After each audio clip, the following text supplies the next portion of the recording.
Lord, what I offer to you, I know will always fall short and will never be enough.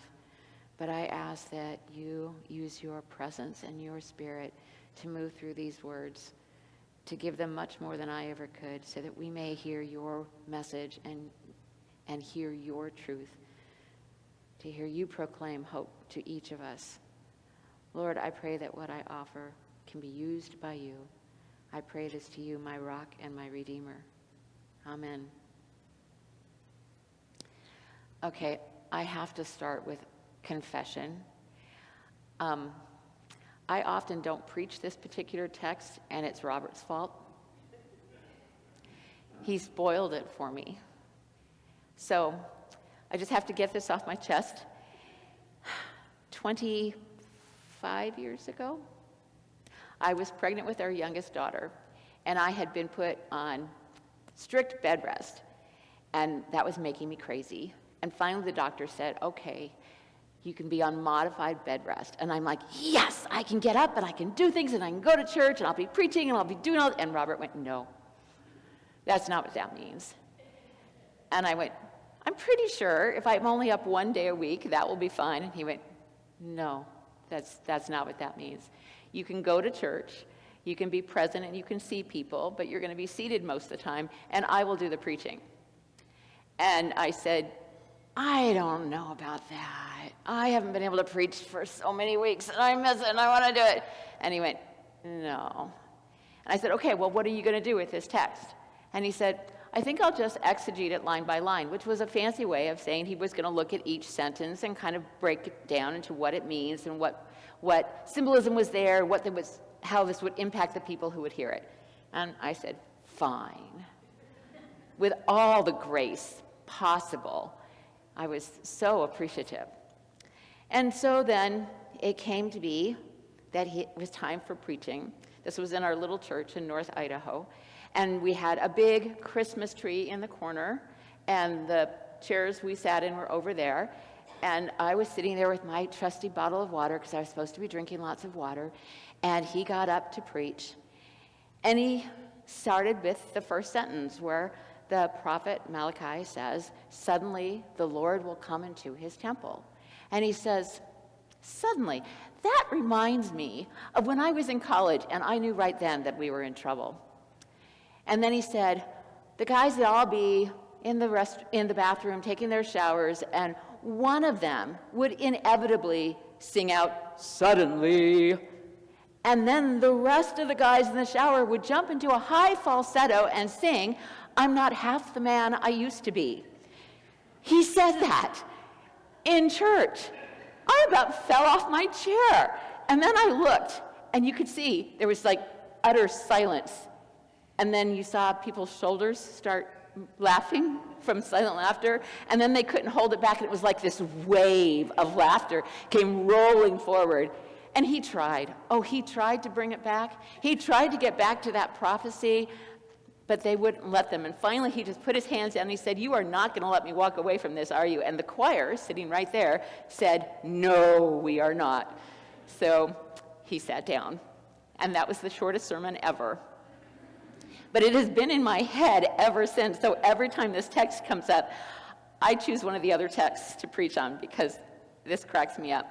But then it occurred to me that sometimes, for whatever reason, we don't really want to hear the whole message that we're being told.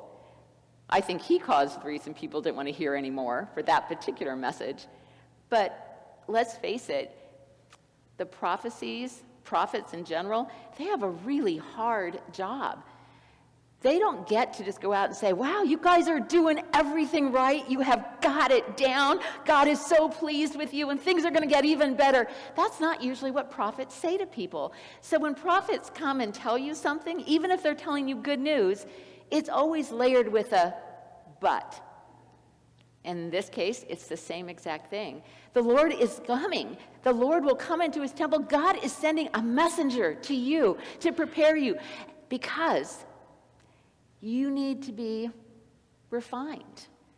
You've wandered away a little bit, but we know there's something wonderful in there, and you have to go through this process, the refiner's fire, to burn away all those impurities, to get you so that you can shine brightly with God's presence.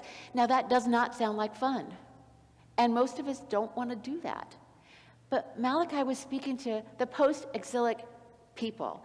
They had been in exile, and they'd finally come back to Jerusalem, and they had expectations that things were going to be great, or at least better, or at least something, and it wasn't living up to their expectations. And you know who they blamed? Did they blame themselves? No, they blamed God. Where is God? Why isn't God making this easier for us? Why isn't God paying attention to us right now?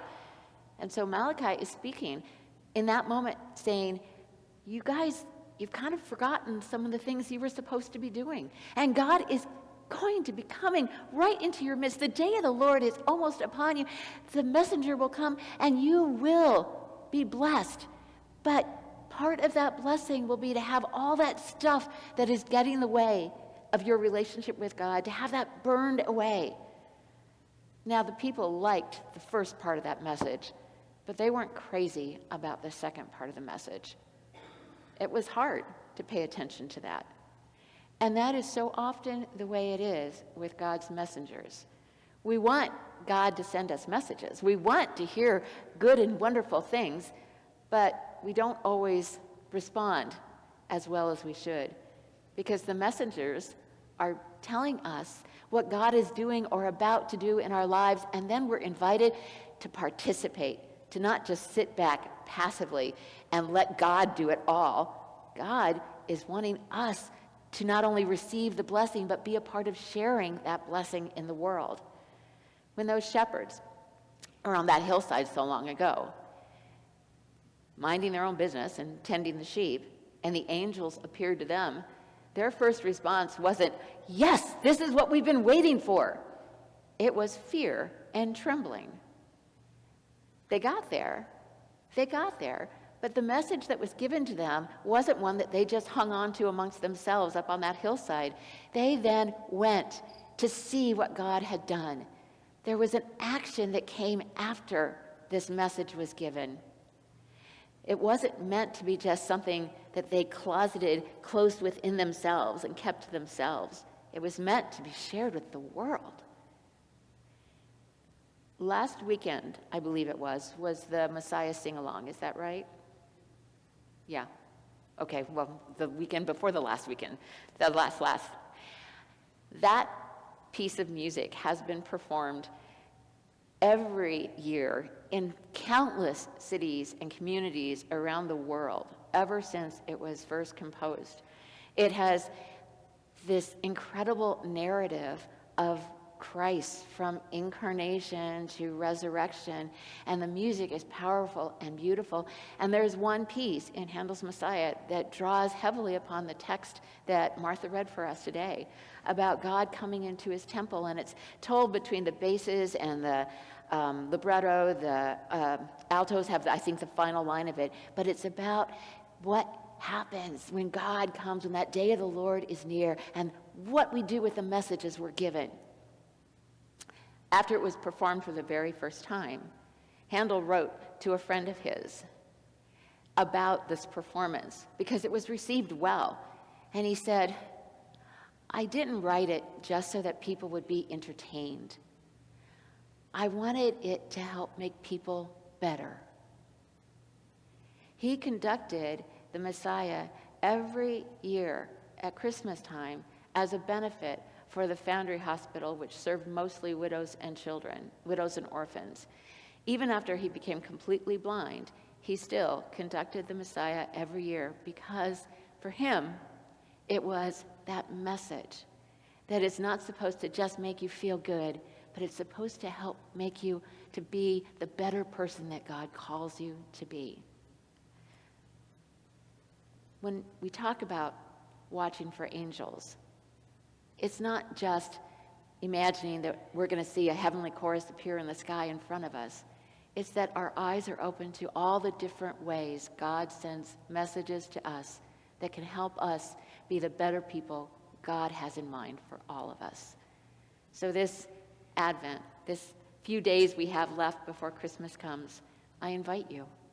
Watch for the angels in your day-to-day life.